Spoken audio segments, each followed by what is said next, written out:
चलिए, for what give the following pair of equations have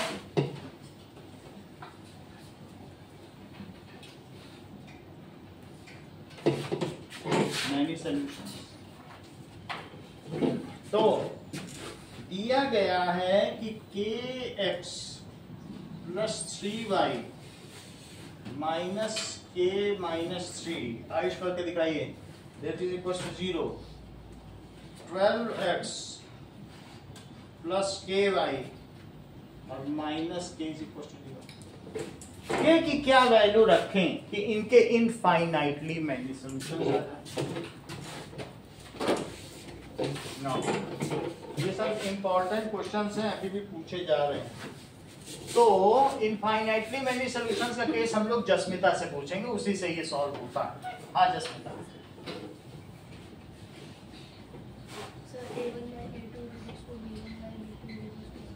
सही है ना। फॉर 6 आ जाएगा। इन बोलो प्लस माइनस 6।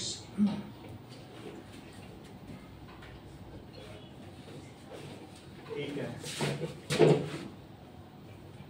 आगे देखें। For infinitely many solution a1 by a2 किसके इक्वल होगा, and it is equal to same वाइसिटी। एक कंडीशन है। अब देखो यहां से a1 और a2 की वैल्यू रखो। a1 a2 की क्या वैल्यू है बोलो, k/12 और b1 by b2 की रखो 3/k और c1/c2 की भी रखें। माइनस के साथ रखना पड़ेगा और नीचे क्या रखना पड़ेगा, माइनस के। एक बार इन दोनों को सॉल्व करो और एक बार इन दोनों, सही, दो केस बन रहा है ना, दोनों को लेना पड़ेगा। तो इनको जो इन दोनों का कॉमन सॉल्यूशन आएगा वो दोनों को सेटिस्फाई करेगा। तो पहले इसको लो, k/12 is equal to 3/k, इसका इसमें मल्टीप्लाई करो तो k इक्वल टू क्या आ गया बोलो, तो k की वैल्यू क्या आ गया, प्लस माइनस रूट 36। तो प्लस माइनस 6 आ गया, क्योंकि k प्लस रखोगे 6 और माइनस रखोगे तो भी दोनों में सेटिस्फाइड होगा। रूट तो सिंगल नहीं लिया जाता। इनको देखो जरा, 3/k निगेटिव को हटा के लिख लो, निगेटिव तो वैसे भी कट जाएंगे। तो बताओ 3k को क्या लिखोगे, 3k it is k square minus 3k। तो जस्मिता क्या 3k कट जाएंगे बोलो, नहीं कटेगा। दैट इज अब ये उधर चला जाएगा। तो 0 is equals to k minus 6। यहां तक बात समझ में आ गई। 3k उधर चला गया, माइनस 6k हो गया। तो अब दो चीजों का प्रोडक्ट 0 है तो क्या होगा, या तो k 0 है और या फिर k माइनस 6 0 है, या तो k 0 है या k इज इक्वल टू 6। तो दोनों का कॉमन सोल्यूशन क्या आ गया भाई, यहाँ k की वैल्यू आई प्लस 6 और माइनस 6। तो प्लस 6 इसको भी सेटिस्फाई कर रहा है और प्लस 6 इसको भी सेटिस्फाई कर रहा है, तो प्लस 6 पूरे को सेटिस्फाई करेगा। प्लस 6 रखने से ये दोनों इक्वल आते हैं और प्लस 6 रखने से ये दोनों इक्वल आते हैं, तो तीनों इक्वल हो गए ना। 6 is the common solution, k is equal to 6 is the common solution. 6 डाल दो सब इक्वल हो जाएंगे। तो for k is equal to 6 given pair of linear equations have infinitely many solutions. देखो इस चीज को, फॉर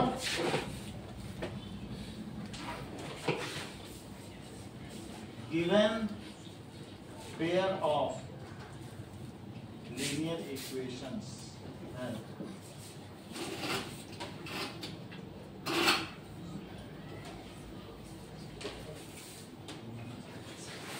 एक और क्वेश्चन करके दिखाइए Ayush. Now for what value of a and b does the pair of linear equations have infinitely many solutions? a और b की किस वैल्यू के लिए दिए गए रेखीय समीकरणों के युग्म के अनंत हल होंगे?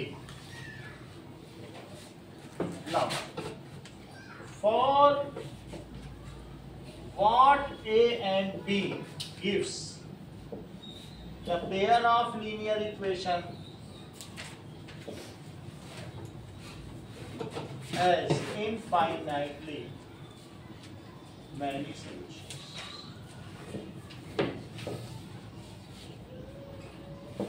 Now that is 2x plus 3y. It is equals to 7 and a minus bx plus a plus bx is equals to 3a plus b minus 2. So जैसा जस्मिता ने बताया कि for infinitely many solutions, क्या कंडीशंस होती है coefficients and constant की। अब इसमें वैल्यू डालो 2 upon a minus b, 3 upon a plus b। Monica C1 by C2 डालो। 7 अपॉन भूल जल्दी जाती है, थोड़ी देर पहले आज ही पूछा है। -7 upon -7 upon 3a plus b minus 2। सही है, उसको इधर लाके डालना। सही, चलो अब देखो तो ये हमारी कंडीशन है, सबको इक्वल। एक बार में दो करके लो, दो करके लो। तो पहले क्या लो, that is 3 upon a plus b, और यहाँ क्या ले लो, it is equal to 7 upon minus minus cut कर दीजिए, इसको वहां ले जाओ और इसको यहां ले जाओ, इसको क्रॉस मल्टीप्लाई करके ऊपर ले आओ। तो बताओ 2a प्लस 2b किसके इक्वल है, 3a माइनस 3b के। हाँ, A equal to 65 upon 48 और B equal to 13 upon 48।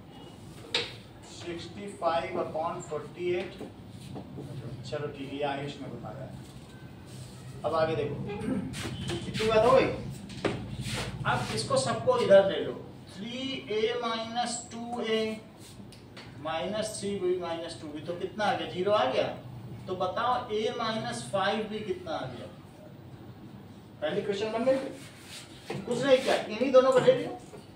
अभी थोड़ी देर पहले यही तो किया था, फिर इसको लिया। बोलो इतनी बात तुम्हें समझ में आई। ये चीज इससे मल्टीप्लाई कर दी, इससे मल्टीप्लाई कर दी।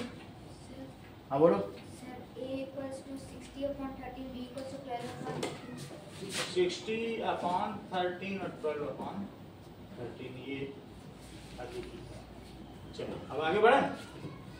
जैसे इसको इसमें मल्टीप्लाई करो, उसको इसमें मल्टीप्लाई करो। अभी दूसरा कंडीशन फिर से करिए, 3a प्लस b माइनस 2, और वहां करो 7a प्लस b।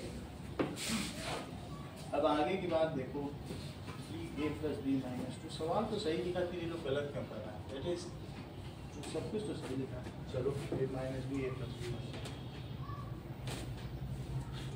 ये y है, ये x नहीं है, गलती से x। इसे आप लोग x समझ बैठे,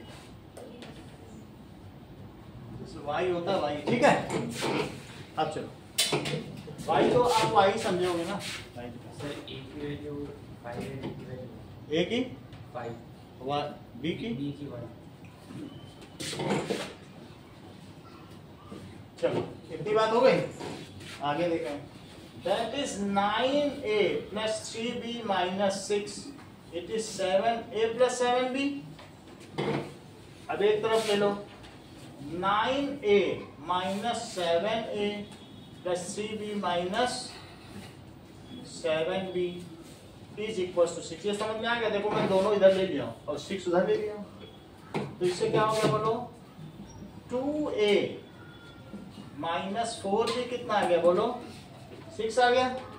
अगर 2 कॉमन ले लो तो a माइनस 2b कितना आ गया, 6। तो a माइनस 2b कितना आ गया बोलो, ये सेकंड इक्वेशन होगी। इसके नीचे ये लिख लो, a माइनस 5b कितना है, 0। यही तो फर्स्ट इक्वेशन थी, ये लिख लिया इसके नीचे, सही है। अब दोनों को क्या करेंगे, माइनस प्लस माइनस, ये कट गया, तो यहाँ कितना बचा, दैट इज 3b कितना आया, तो b कितना आया, यही सचिन ने बताया। अब इसको किसी एक में डालो, a माइनस 5b 0 है, सो a माइनस 5 इंटू 1 0 है, a माइनस 5 0 है, तो a कितना आ गया, for a is equals to 5 and b is equals to 1, the given pair of linear equations have infinitely many solutions। चलो एक और क्वेश्चन, ये चारों ही इंपॉर्टेंट है, कई बार पूछे जाते हैं, तो मैं चारों करा देना चाहता हूँ, कोई भी आएगा आपका गड़बड़ नहीं होगा। चलो एक और है,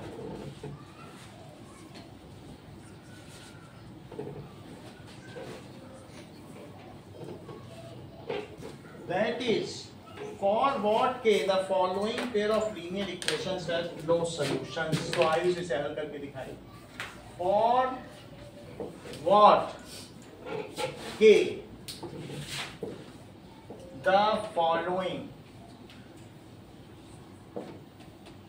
pair of linear equations have, अब नो सोल्यूशन पूछ रहा है। नो सोल्यूशन की कंडीशन में अभी जस्मिता से पूछ के बताता हूँ। हाँ, no solution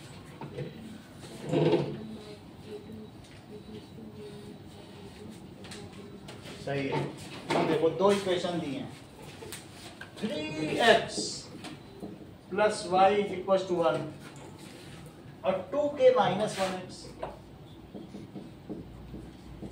plus k minus 1y, it is 2k plus 1। तो फॉर नो सोल्यूशन क्या होता है, Sir, k equal to 4. k is equal to 4।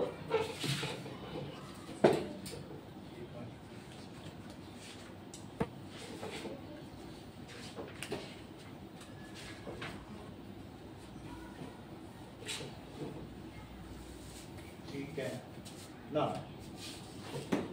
k is equal to 4 Ayush ने इन सब लोगों के लिए बताया।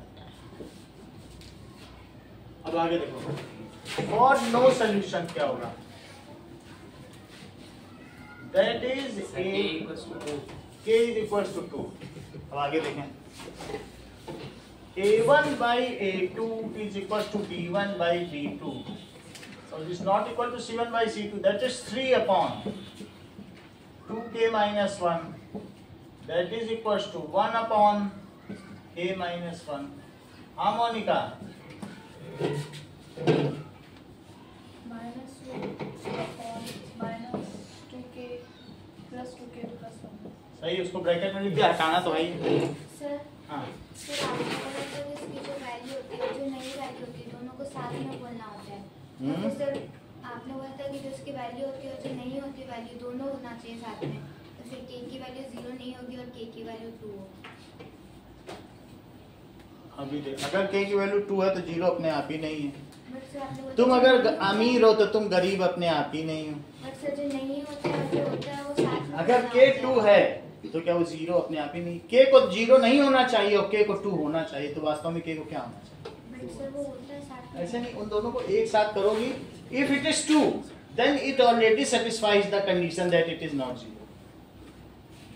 2 होने से ही वो जो दूसरी कंडीशन है उसको अपने आप ही फुलफिल कर रहा है, वो बोलने की जरूरत नहीं है, वो डुप्लीकेसी। कह दो मेरे घर में मेरे पास 10 रुपए हैं और 5 रुपए नहीं है, तो उसको और कंफ्यूज कर रही दूसरे वाले को, सीधा बोलो 10 रुपए है, वो जान जाएगा 5 नहीं, ये क्या बोलने की जरूरत है कि मेरे पास 5 नहीं है, फिर ये और कंफ्यूज होगा। मैथमेटिक्स में स्पष्ट होना चाहिए, इट शुड नॉट बी वॉग, कोई चीज अस्पष्ट नहीं होनी चाहिए, सही है कि नहीं।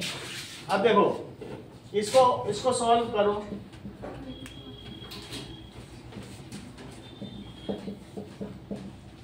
ये देखो इसको इसमें मल्टीप्लाई करो, 2k माइनस 1 ये यहाँ ले गए और इसको यहाँ ले गए, इसको क्रॉस मल्टीप्लिकेशन कर, तो 3k माइनस 1 की क्या वैल्यू हो गई, 2k माइनस 1। बताइए 3k माइनस 2k क्या हो गया, -1 प्लस 1, तो k क्या हो गया 0। अच्छा यहां से तो इन दोनों से ये आया है हमारे पास, k को 0 होना चाहिए, नहीं होना चाहिए आधा, चेक करें।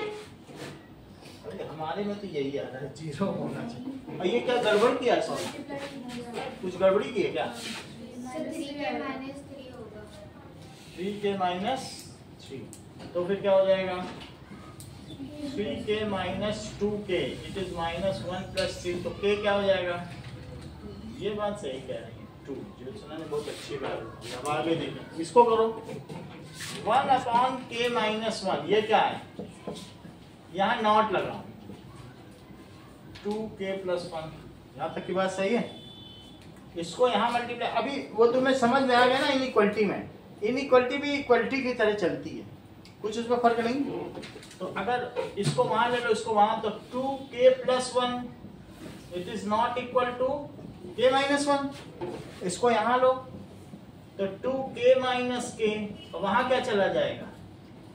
माइनस 1 और माइनस 1, तो जीरो की कहां से बात आई? तुम माइनस 2 तो आएगा। के कुछ गड़बड़ नहीं है क्या? हमारा तो जीरो नहीं आ रहा, माइनस 2 आ रहा। सचिन तुम्हारा क्या आ रहा है?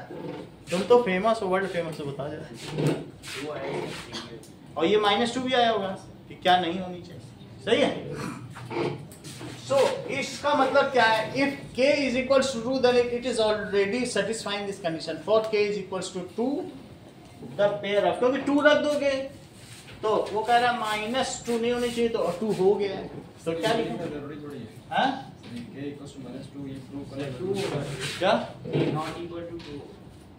k is not equal to minus 2, ये 1 भी वहां चला गया, तो इससे क्या हो गया? For k is equals to 2, वो दोनों को सेटिस्फाई कर रहा है। The given pair of, अगर तुमसे कोई ये कह दे तुम घर गोवा में ना खरीदो और कानपुर में खरीदो, तो कहते ठीक है हम कानपुर में खरीद ले। अब वो गोवा में ना खरीदो वाले तो सेटिस्फाई हो गए ना। कहते लखनऊ में खरीदो लेकिन गोवा में ना खरीदना। हाँ ठीक है, लखनऊ खरीद लो, वो बिल्कुल इट इज मीनिंगलेस। जब तुमने लखनऊ में ले लिया तो गोवा में ना खरीदना, तो उसमें सेटिस्फाई हो गया। So given pair of linear equations have no solution.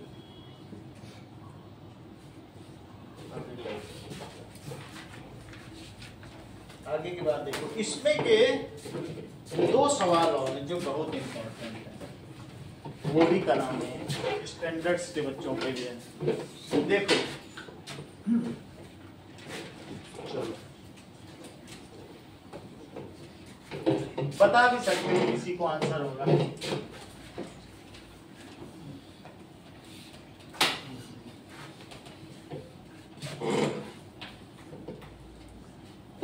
चलो क्वेश्चन पूछा गया है कि Yash scored 40 marks in test.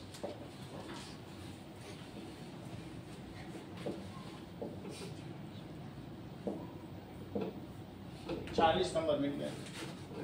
Getting 3 marks for right answer and 1 marks for wrong answer lose कर रहा है। Getting 3 marks for each right answer, जितने उसने सही लिखे उतने उसको 3 नंबर मिले। And losing 1 mark for minus marking है ईच रॉन्ग आंसर। तब भी इतना होने के बाद भी वो कितने नंबर पा गया? 40 नंबर। वो सोच रहा है कि अगर मार्किंग इसकी बदल जाती और 4 नंबर मिलते मुझे राइट के लिए और 2 नंबर कटते रॉन्ग के लिए। इफ मार्किंग स्कीम चेंज हो जाए,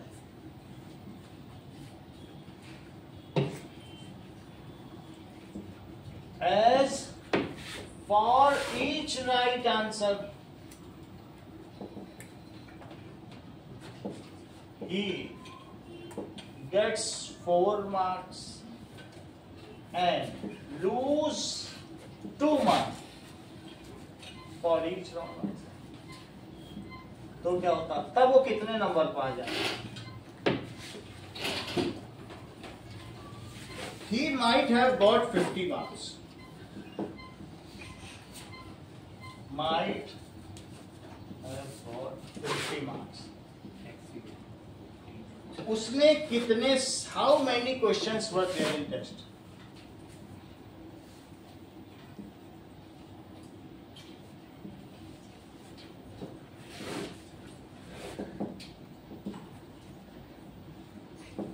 If he had attempted all the questions, उसने कोई छोड़ा कोई नहीं, या तो सही हुए या गलत हुए. Let he has attempted x plus y questions. x right answers दिए और y गलत दिए. सही? हाँ बोलो. If he has attempted x right answers. Right answer 15 total बताओ. और सर y 5 है, मतलब रॉन्ग उसमें 5 है. हाँ. और x जो उसने राइट करे वो 15 है. Total 20 question. ठीक है, आगे देखो. उसने कितने अटेम्प्ट किए? राइट क्वेश्चंस कितने अटेम्प्ट किए? आंसर्स. और वाई कैसे किए? इनकरेक्ट, या फिर क्या कह सकते हैं, रॉन्ग आंसर दिए. अच्छा, शुरुआती स्कीम में उसको कितने नंबर मिल जाते बताओ? राइट के 3 नंबर थे, तो उसे हर राइट पे कितना मिलता? 3x. और रॉन्ग पे कितना मिलता? -1. 1 पे कटता ना, जितने करोगे नेगेटिव 1 मिलेगा. तो टोटल कितने मिल जाते बताओ? 40. तब उसे 40 मिले, प्रीवियस मार्किंग स्कीम पे 40 मिले. अब वो मन में सोचा, ऐसा होता टीचर ऐसे बदल देते मेरे 50 हो जाते. वो सोच रहा, बदली तो नहीं जाएगी स्कीम, लेकिन वो ऐसा ख्वाब में ला रहा है. देखो दूसरी स्कीम में जरा सोचो, तब क्या होता? अकॉर्डिंग टू न्यू स्कीम उसे 4 नंबर मिलते हर एक राइट आंसर के, और रॉन्ग आंसर के लिए कितने करते? -2. सही है कि नहीं? हर एक रॉन्ग पे -2 कटेगा, इस पे 4 मिल रहा है हर एक. तो कितना हो जाता? 4x - 2y, it is 15. 2 common ले लो, तो 2x - y इज 50. तो बोलो 2x - y कितना हो जाता? 25. ये सेकंड इक्वेशन हो जाती है. इसके नीचे फर्स्ट रख के सॉल्व कर लो. ये तुम्हें समझ आया? अब इसके नीचे सॉल्व कर लो. 40, दैट इज ये कट गया, तो -x कितना आ गया? तो x = 15 जैसा सुनील ने निकाला. हर उसने कितने अटेम्प्ट किए? 15 सही किए. अब ये देखो गलत किसने किए, कितने किए, इसी में रख दो. 3x - y is 40. तो 3 × 15 - y is 40. तो 45 - y it is 40. तो 45 - 40 is equals to y. तो y कितना हो गया? 5. इससे क्या पता चल रहा है? टोटल क्वेश्चंस कितने थे? तो टोटल क्वेश्चंस वर 20. दोनों को जोड़ दो, इतने टोटल क्वेश्चंस. एक और क्वेश्चन करो.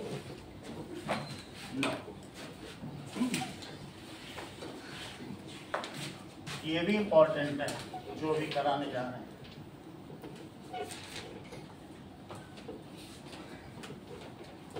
Now,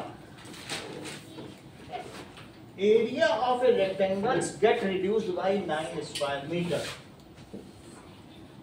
Area of rectangle get reduced by 9 square meter. 9 square meter कम हो जाएगा ये. If length is reduced by 5 units and breadth is increased by 3 units. If length मैं reduce कर दूं by 5 units and जो width है is increased, width को बढ़ा दिया है by 3 unit. ऐसा करने के बाद भी एरिया घट ही गया. ठीक है, लेंथ जितनी भी रही होगी, अब मैंने लेंथ में से कम कर दिया. लेंथ को मैंने इतना रख दिया. हाँ, ब्रेथ बढ़ा दी. ऐसा करने पर भी मेरा जो नया एरिया आया है वो पहले के एरिया यानी XY से कितना कम हो गया है? पहले x और y लिया था, लेकिन जैसे ही मैंने लेंथ कम कर दी, अब मैंने लेंथ कितनी कर दी होगी? x - 5. और ब्रेथ कितनी कर दी होगी बताओ? y+3 बढ़ा दी. ब्रेथ कितनी कर दी बताओ? बढ़ा दी. तो y+3, लेकिन फिर भी तो एरिया इतना आया. अब आगे देखो now if we increase length by 3 units. अब एक और काम करो, इफ वी इंक्रीज लेंथ, अब की मैं 3 यूनिट लेंथ बढ़ा रहा हूं and increase breadth by 2 units, और ब्रेथ भी बढ़ा दे रहा हूं and increase breadth by 2 units, तो then area increases by 67 square meter, 67 square metre बढ़ गया और बढ़ गया। मेरा कहने का मतलब है ये मेरा लेंथ ब्रेथ था, मैंने लेंथ भी बढ़ाई और ब्रेथ भी बढ़ाई। अब मेरा ये कितना हो जाएगा, लेंथ मैंने कितनी बढ़ाई होगी 3, और ब्रेथ कितनी बढ़ाई होगी बोलो 2 बढ़ा दी। ऐसा करने से जो मेरा एरिया पहले एक्स वाई हुआ करता था अब वो एक्स वाई प्लस 67 हो गया, और जब एक को घटाया दूसरे को बढ़ाया था तब एक्स वाई माइनस 9 हो गया। सही है। Find the length and breadth, original length and breadth पता करना। फाइंड लेंथ एंड ब्रेथ, ठीक है। डायमेंशंस ऑफ, चलो तो लेट लेंथ कितना है इज x मीटर, तो ब्रेथ कितना है इज y मीटर, तो एरिया कितना हुआ is x into y. Formula लिख देना, area is equal to length into breadth. अच्छा नए कंडीशन में क्या हुआ कि लेंथ में कितना कम किया वंदना, चेक करो जरा। सही कह रही हो, ये तो न्यू लेंथ हो गई, और न्यू ब्रेथ कितनी है जरा बताओ। सही है, क्योंकि विड्थ बढ़ गई है, तो y प्लस 3। और अब नया एरिया कितना है 9 नहीं है, 9 बढ़ जाता है, गेट रिड्यूस्ड हो जाता है ना सर। 9 कम हो गया। हाँ बोलो। सर जो लेंथ है वो 17 मीटर है और जो ब्रेथ है वो 9 मीटर है। ठीक तो लगी रहा, चलो देख लें आगे। देखो अभी तीनों पार्टी बराबरी पे चल रही है, टक्कर की। चलो अब यहाँ पे देख लें, समझ में आ गई बात कि नहीं। पहली बात तुम्हें समझाई, लेंथ 5 कम कर दी और ब्रेथ 3 बढ़ा दी, तो एरिया 9 स्क्वायर मीटर कम हो गया ओरिजिन। सही है। मल्टीप्लाई करो y प्लस 3 और y plus 3, it is x y minus 9। यहाँ तक सही है। डिस्ट्रीब्यूटिव लॉ, ये तुम्हें पलक समझ में आई बात की नहीं। लेंथ को यदि 5 कम कर दिया जाए, विड्थ को बढ़ा दिया जाए, तो नया एरिया पिछले एरिया से 9 स्क्वायर मीटर रिड्यूस हो जाता है। एक्स वाई था तो न्यू 9 कम हो गया। देखो x y plus 3x minus 5y और माइनस 15, ये क्या आ गया एक्स वाई कर गया, तो कितना आ गया 3x minus 5y, it is minus 9 plus 15। तो बताइए 3x माइनस 5y कितना आ गया, इट कम्स एज 6 आ गया। ये फर्स्ट इक्वेशन हो गई। दूसरी इक्वेशन बताओ पलक। 3x तुम तो अलग ही बताने लग जाती। बोलो इंद्रजीत, ये तो 3 गुना करने लगे इनको। Bold decision. x plus 3, x में 3 यूनिट बढ़ाएगा, 3 गुना थोड़ी ना कर दिया। हाँ बोलो। वहां देखो, इधर देखो, length is increased by 3 units, 3 times नहीं है। और ब्रेथ को कितना किया 2 यूनिट्स, 2 यूनिट बढ़ा दिए। Now the area is increased. आगे बोलो पलट।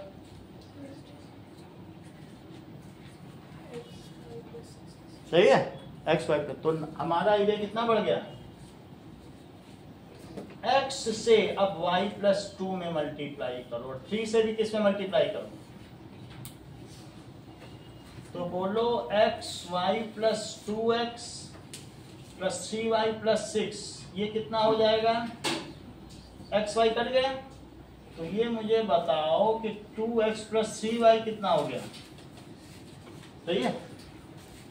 बोलो इन दोनों को एक साथ लिखो, या इनके कोफिशिएंट टैली कर रहे हैं कि कुछ मल्टीप्लाई करना पड़ेगा। मल्टीप्लाई करना पड़ेगा। तो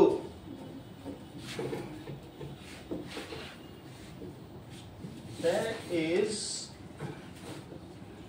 देखिए 2x प्लस 3y कितना है?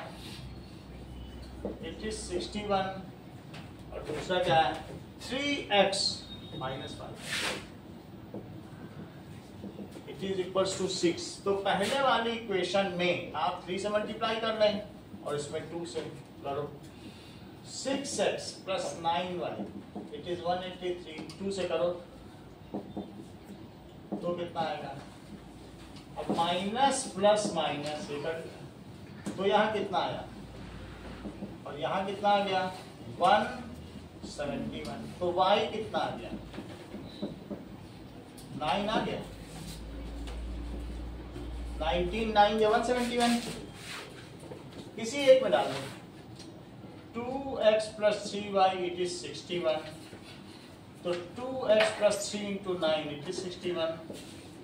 2x plus 27 is 61। तो 61 माइनस 27 करो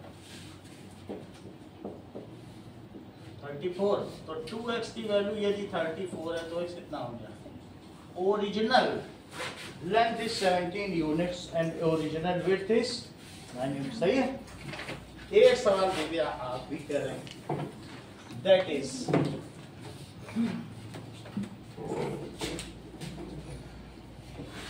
अब देखो, दो प्लेसेस एक दूसरे से 100 किलोमीटर अपार्ट हैं। ये जितने सवाल है 3 या 4 नंबर के सवाल हैं। आधा भी बात कर लिया ना तो भी बड़ी बात रहेगी। कटिंग एज मिल जाएगी दूसरों को।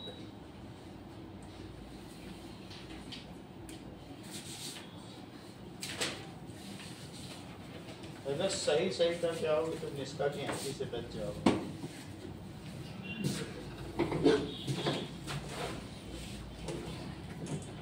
अब अगला देखो, places A and B are 100 kilometre apart.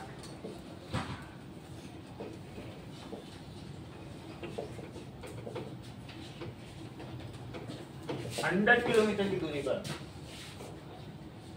On A highway. One car starts from A.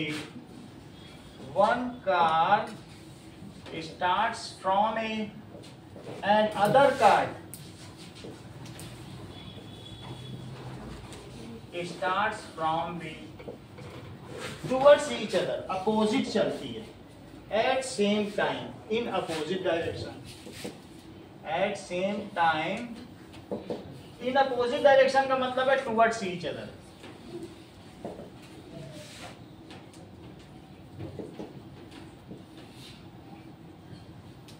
और कितनी देर में मिल जाते हैं? एंड मीट इन 1 आवर, 1 घंटे में मिल जाएंगे। If both travel in same direction,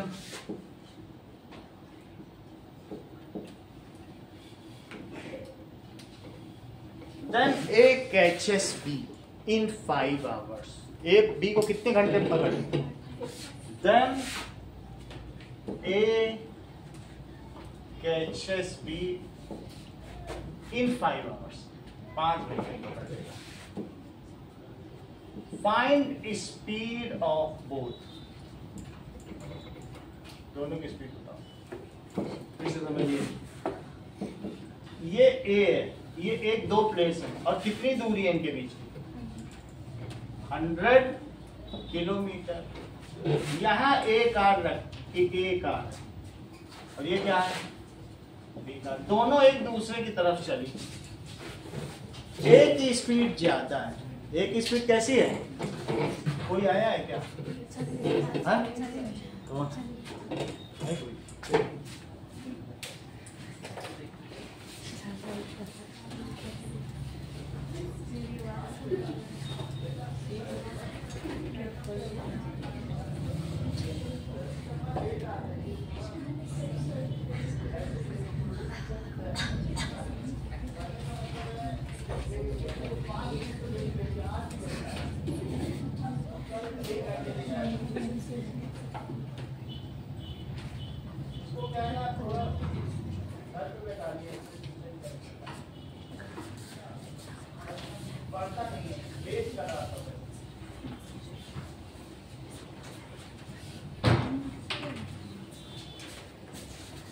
चलो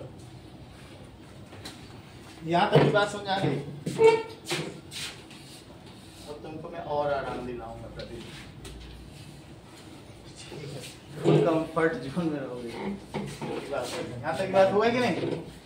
ठीक है, अब यहाँ तक की बात हो गई। अगर दोनों एक तरफ दूसरे की ओर चले, माना let the speed of car A is x kilometre per hour and speed of car B is y kilometre per our.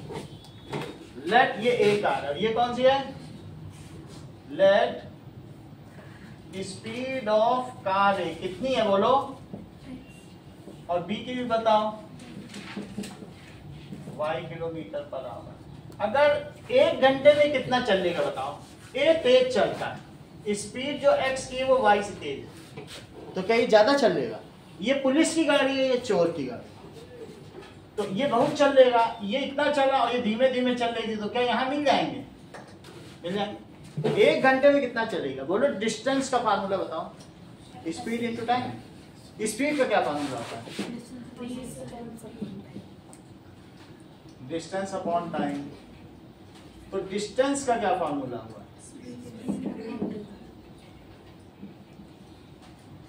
सही है। तो बताओ कार A 1 घंटे में कितना चल रही थी? Distance travelled by car A। Highway में दोनों को मिलकर 100 किलोमीटर चलना है। वो अपनी तरफ से चले, वो अपनी तरफ से, तेज चल रहा है, धीरे चल रहा है, यहाँ तो मिल जाएंगे। पूरी दूरी कवर कर ली, इसने 30 कवर की तो इसने 70 कवर कर ली, मिलकर तो पूरी कवर कर ली, तभी तो मिलेंगे। तो A ने कितना चला? तो distance travelled by car A बताओ।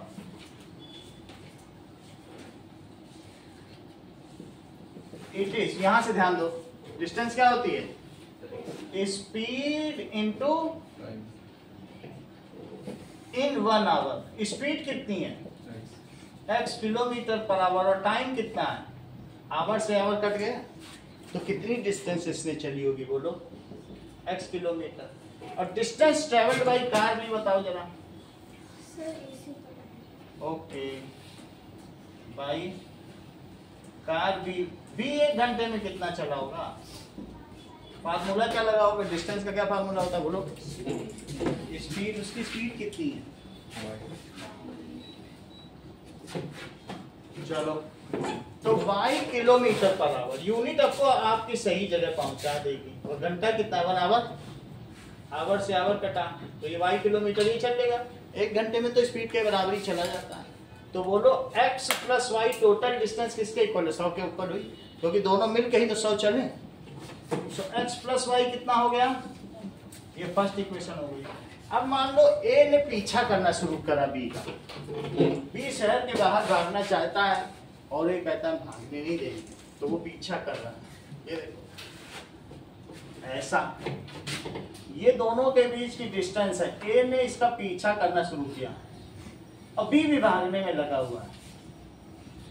B भागते भागते 5 घंटे में यहाँ पहुंचा, और A बहुत तेज चलता है, ये पुलिस की गाड़ी, ये 5 घंटे में यहाँ पहुंच के इसी को पकड़ लिया और इसका इनकाउंटर भी कर दिया। सही है कि नहीं? तो इसका मतलब इनके बीच की डिस्टेंस कितनी थी बोलो? 100 किलोमीटर। इसका मतलब है A को क्या 100 किलोमीटर ज्यादा चलना पड़ा है B से? 100 भी कवर करना पड़ा, वो भी कवर करना पड़ा जो B ने, तभी तो वहां पहुंच पाएगा। तो 5 घंटे में A कितना चला होगा बोलो? Distance travelled by A in 5 hour. तो वो अभी आपको बताया है कि डिस्टेंस का फार्मूला क्या होता है बोलो? Speed into time. स्पीड कितना है? स्पीड चेक करो, x किलोमीटर पर आवर, और टाइम कितना ले रहा है? हाँ? अभी देखें, ऐसा कुछ नहीं, ये देखो इतनी बात समझ आ गई? और दूसरे की चलो इतनी हो गई, अब तो लगभग वही है। अब डिस्टेंस ट्रेवल्ड बाय B बताओ इन 5 आवर। तो फिर से स्पीड इनटू टाइम करो, स्पीड इनटू टाइम। दोनों कैसे सकते हैं? ये देखो, तो ये y किलोमीटर है और टाइम कितना है? 5 घंटे। ये तुम्हें समझ में आ गया? तो बी कितना चलेगा, 1 घंटे में y चलता है तो 5 घंटे में 5y चलेगा, ये 1 घंटे में x चलता है तो 5 घंटे में 5x चलेगा कि नहीं चलेगा। तो इतनी बात तुमको ज्योत्सना समझ में आई कि नहीं, सही है। अब चेक करो, ये मुझे बताओ कि ये कितना चला बोलो, 5x किलोमीटर, और ये कितना चला 5y, तो 5 ये कितना चला बोलो 5 घंटे में। इन 5 आवर तो पकड़े ना इन लोगों ने। ये डिस्टेंस कितनी है 5x, ये डिस्टेंस कितनी है 5y। तो तुम ये देख लो 5x माइनस 5y 100, तुम्हारी मर्जी। ये डिस्टेंस कितनी एक्स्ट्रा है, 100 ज्यादा चली गई। तो 5x माइनस 5y कितना है, ये बात अदिति समझ में आई। क्या चीज आई बोलो, सर क्या 50 और 70? दिस इज इक्वल्स टू 50 और 10। अभी देख लेते हैं। इतनी बात समझ आ गई, तो इसे लगभग हमने कर लिया है, बस अब थोड़ा सी बात। इतनी बात समझ आ गई। ये सेकंड इक्वेशन तुम्हारी मर्जी करे तो 100 प्लस 5y 5x लिख सकते हो, तब भी यही आ जाएगा। इन दोनों को जोड़ गई तो ये है, उसमें ये कह दो this minus this is this. वो कितना एक्स्ट्रा चला, 100 एक्स्ट्रा चला, तो 5x माइनस, ठीक है। अब देखो 5 कॉमन लेके उधर ले जाओ तो कितना आ जाएगा, x माइनस वाई कितना आ गया 20। ये सेकंड इक्वेशन हो गई। सेकंड और फर्स्ट को एक साथ करो, x माइनस वाई 20 है और x प्लस वाई कितना है, इन दोनों को एक साथ सॉल्व करो तो 2x कितना हो गया 60, किसी ने नहीं बताई अभी तक। x is equal to 60 kilometre per hour. अब x किसी एक में रखो, x प्लस वाई कितना था 100, तो 60 प्लस वाई कितना हो गया 40 किलोमीटर पर आवर, सही। अगर ये 5 घंटे चलेगा ना तो 100 एक्स्ट्रा चलेगा, देख लो। ये 5 घंटे में कितना चलेगा 200, ये 5 घंटे में 300 चलेगा, 100 चला कि नहीं, इसका पीछा करके पहुंच जाएगा वहां। चलिए अब देखो ना,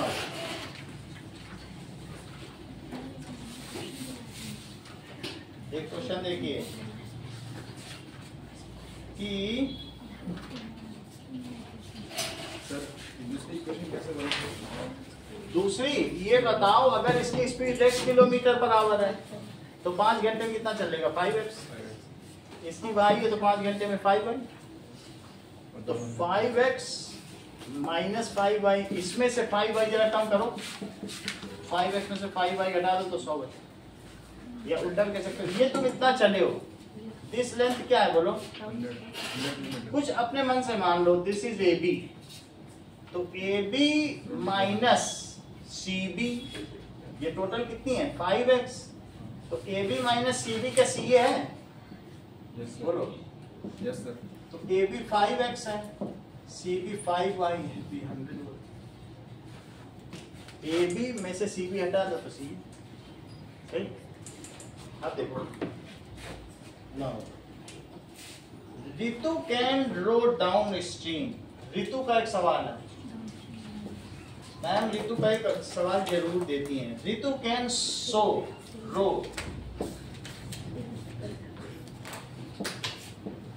स्ट्रीम 20 किलोमीटर इन 20 आवर।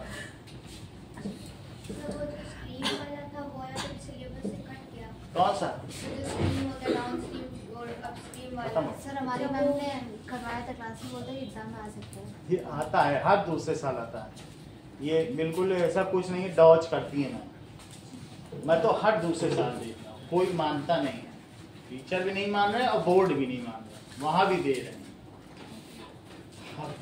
चाहते हैं कि सामने से एक बार गुजर जाएगा तुम सेफ हो जाओ, ठीक है। सबकी चिंता नहीं, मुझे उन्हीं 2-4 बच्चों को सिखाना जो टॉपर है। टॉपर तो हमारे यहाँ का हो जाए, बाकी किसी भी क्लास नहीं करे कहीं भी, टॉपर हमारे कब्जे में होना चाहिए, उनके लिए हम सिखा नहीं। ये बात समझ आएगी नहीं, बात तो यही है। उसी जिसकी लाठी उसकी भैंस होती है। तो Ritu can row down stream 20 kilometre in 2 hour. अब जरा देखो, एक सवाल बस हल्के से समझ लो। एन अप स्ट्रीम, और छोटा सवाल है, एन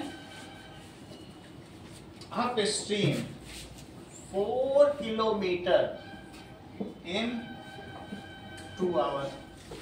ये मुझे बताना है find speed of boat and speed of stream. बहुत आसान सवाल है, 1 मिनट में ही आपको बताना। समझो चीजों को।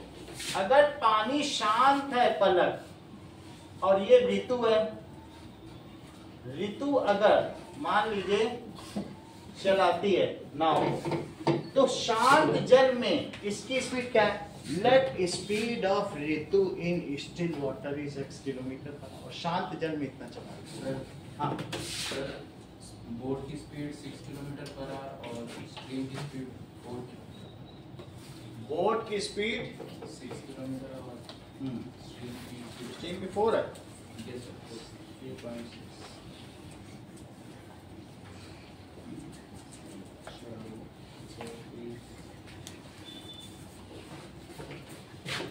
हमारा नाम ही नहीं है इसमें। चलो, late speed of boat, speed of boat कितनी है in still water? x kilometre per our. शांत जल में नौका की जो वेग है वो इतना है। एंड स्पीड ऑफ स्ट्रीम, पानी भी तो बह रहा होगा। स्पीड ऑफ स्ट्रीम क्या है?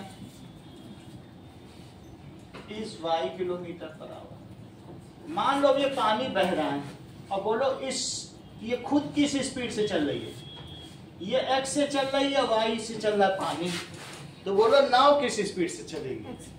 x plus y. इसे कहते हैं डाउन स्ट्रीम। इसे क्या कहेंगे? तो डाउन स्ट्रीम स्पीड बताओ जरा वंदना। और यही ऋतु जब उल्टा चले, अब कहे भाई हमें घर जाना है, रात को उसे घर के जाने की याद आई, तो ऐसे में x ज्यादा होना चाहिए, नहीं तो पता चला वो एस्केलेटर पे चढ़ रही, पीछे ही खिसकती चली आ रही, तो that is x minus y. उसे कहेंगे अप स्ट्रीम स्पीड। तो डाउन स्ट्रीम स्पीड बताओ। स्पीड हमेशा अप स्ट्रीम स्पीड में x पहले लिखना। नाव की स्पीड ज्यादा तभी जा पाएगी। तो कुछ लोग y पहले लिखते हैं, वो गलत है, फिर आंसर गलत आ जाएगा। तो बोलो अप स्ट्रीम स्पीड कितनी है? सर ये x प्लस वाई जैसे साथ में, तो फिर कैसे होगा x प्लस वाई? मान लो जिस तुम फिसल रहे हो कागजों पर, और कागज खुद फिसलते चले जा रहे हैं गड्डी, तो तुम्हारी अपनी स्पीड और कागज की स्पीड सर जुड़ जाएगी। कागज भी तो फिसल रहे हैं। जब तुम पहाड़ों से उतर रहे हो तभी तभी लैंड स्लाइड भी होने लग जाए, तो तुम्हारी भी स्पीड जुड़ेगी, लैंड स्लाइड की भी। दोनों का मजा लो। समझ में आया? x पहले से लेगा तो हमारी स्पीड ज्यादा है, इसलिए x पहले x पहले से लिखेंगे। मान लीजिए हवा चल रही है, हवा तो जितने चल रही है, तुम्हें उससे बहुत तेज चलना पड़ेगा, तब तो तुम उल्टा चल पाओगे। और धीरे धीरे चलोगे, हवा बाहर ले जाएगी, तुम चलते ही रह जाओ। तो इसलिए your speed should always be greater than the speed of stream, then only you can go upward, otherwise जा भी नहीं सकोगे, उल्टा ही चल बाहर। तुम कितना भी खेलते रहोगे, वो झूठ मूठ लगेगा, ले जाएगी तुमको। सही है? तो for up stream your speed should be greater, इसीलिए उसने अप स्ट्रीम 6 बोला। और इस मतलब अप जो उसकी बोट की स्पीड 6 बोली है और वाटर की 4 बोली है। इतनी बात समझ में आ गई? तो अब ये क्या लिखोगे? x minus y. इसको क्या लिखेंगे बोलो? इसमें माइनस क्यों हो रहा है? मान लीजिए कि पानी नीचे चल रहा है 10 किलोमीटर पर आवर की स्पीड से, और तुम 12 की स्पीड से ऊपर जा रहे हो, तो ये तुम पानी पे चल रहे हो, लेकिन पानी नीचे पहुंचा देगा तुम्हारे नाव को, तो नीचे बहता चला जा रहा है, तुम 2 ही ऊपर जा पाओ। तुम्हारी ये ओरिजिनल स्पीड 12 की है, लेकिन पानी तो 10 की स्पीड से नीचे जा रहा है, तो तुम वास्तव में जो ऑब्जर्वर है उसको दिखेगा तुम 2 ही ऊपर गए। तुम कुछ ना करते तो पानी 12 की स्पीड से ले जाता, तुम 10 का चलाते तो तुम वहीं रहते, तुमने 2 एक्स्ट्रा चलाए तो ऊपर जा रहे। मान ठीक 10 चलाते तो जितना पानी जाता तुम एस्केलेटर पे वहीं रहते, तुम तेज चल दिए तो ऊपर भी जा रहे। सही है? अब देखो क्वेश्चन में क्या पूछा गया ये पढ़िए कि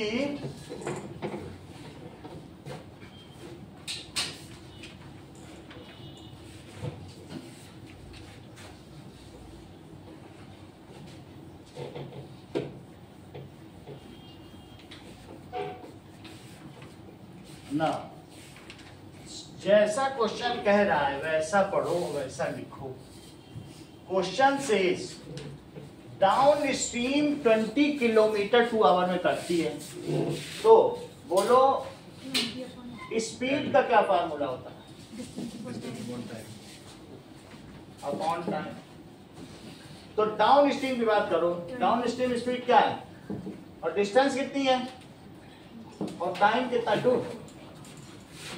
डाउन स्ट्रीम, ये पहली वाली लाइन पढ़ी, down stream speed x + y है, तो डाउन स्ट्रीम स्पीड और डाउनवर्ड डिस्टेंस कितना है? 20 किलोमीटर और टाइम 2 आवर है। बोलो x + y कितना हुआ और फिर से एक लगाओ। अब अपवर्ड का लो, ये अप स्ट्रीम और ये किसका लिया? तो लिखो अप स्ट्रीम की उसकी क्या स्पीड है और अप स्ट्रीम में सिर्फ 4 किलोमीटर चल पाई 2 घंटे। डाउन में तो 2 घंटे कितना चली? दैट इज 4 ही किलोमीटर चल पाई। तो बोलो x - y कितना हो गया? ये सेकंड इक्वेशन हो गई। ये कौन सी हो गई? फर्स्ट हो गई। इसके नीचे लिखो, तो बोलिए 2x कितना हो गया? तो x कितना हो गया? 6 हो गया। अब किसी एक में डाल दो, इसी में डाल दो, दैट इज x को 6 रखो, तो बोलो 6 - 2 is y। Speed of boat in still water is 6 kilometre per hour and speed of steam, जल धारा का वेग क्या है? 4। और नाव का वेग क्या है? स्पीड ऑफ स्ट्रीम जब लिखना है, यहाँ लेट में भी स्टिल वाटर लिखना है, ये गलत लिखा है। स्टिल वाटर क्या लिखोगे? Speed of boat in still water it is x kilometre. कितना किलोमीटर आया है? That is 6 kilometre per hour. और स्पीड ऑफ स्ट्रीम क्या आ गई? बोलो 4 किलोमीटर पर आवर। सही है। अब देखिए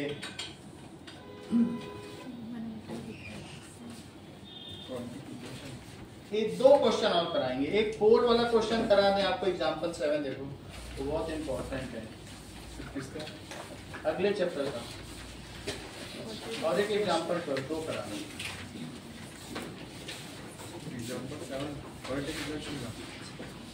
एग्जांपल 12 निकालो। नहीं, ये वाला है रेक्टेंगल और ट्रायंगल। रेक्टेंगल के ऊपर जो ट्रायंगल नहीं है, ये नहीं बना। पोल वाला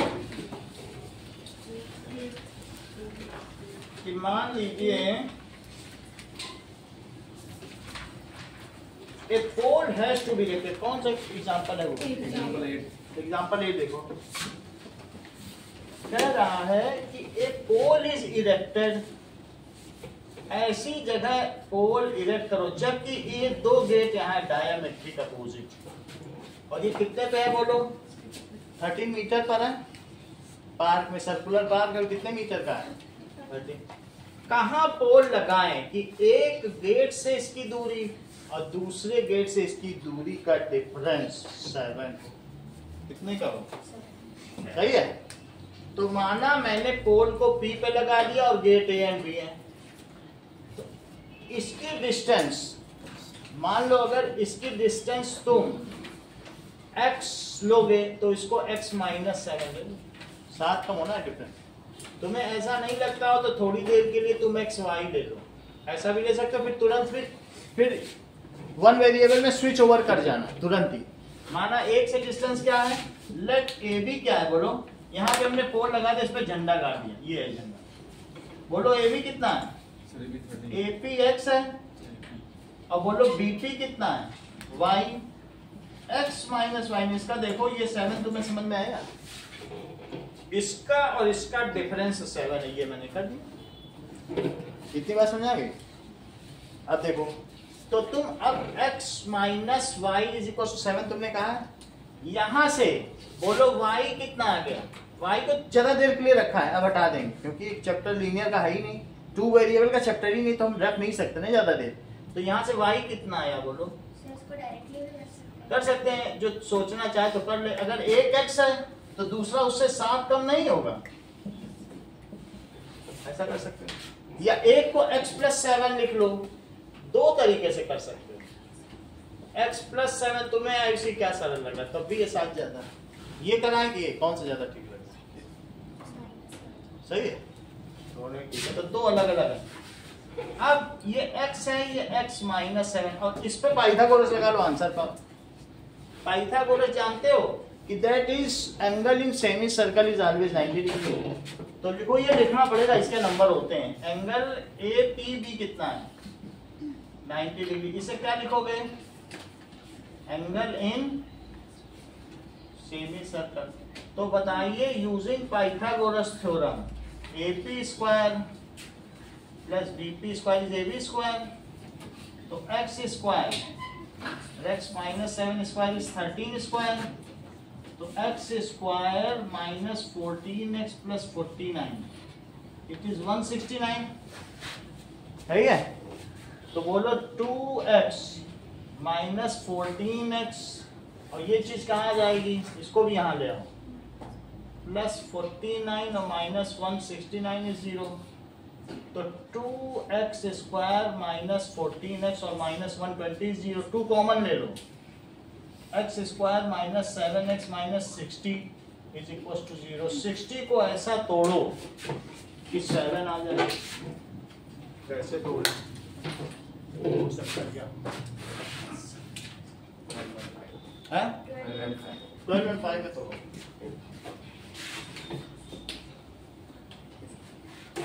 तो that is x square minus 7x minus 60 is equals to 0. तो x square minus 12x,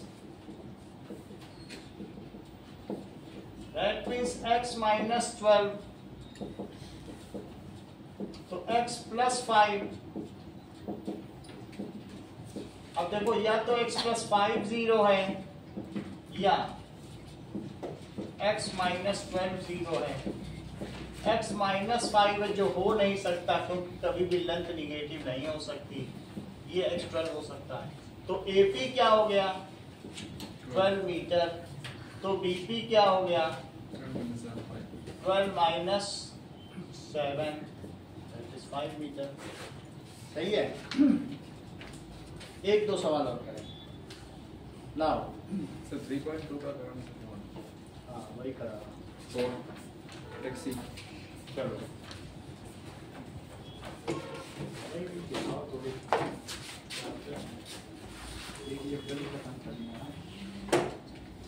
4.3 हटा दी।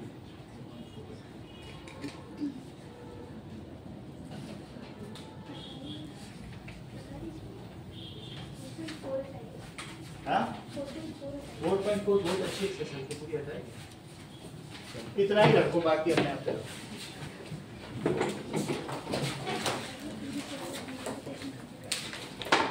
अपनी तरफ से पूछना तो पूछना, बताइए।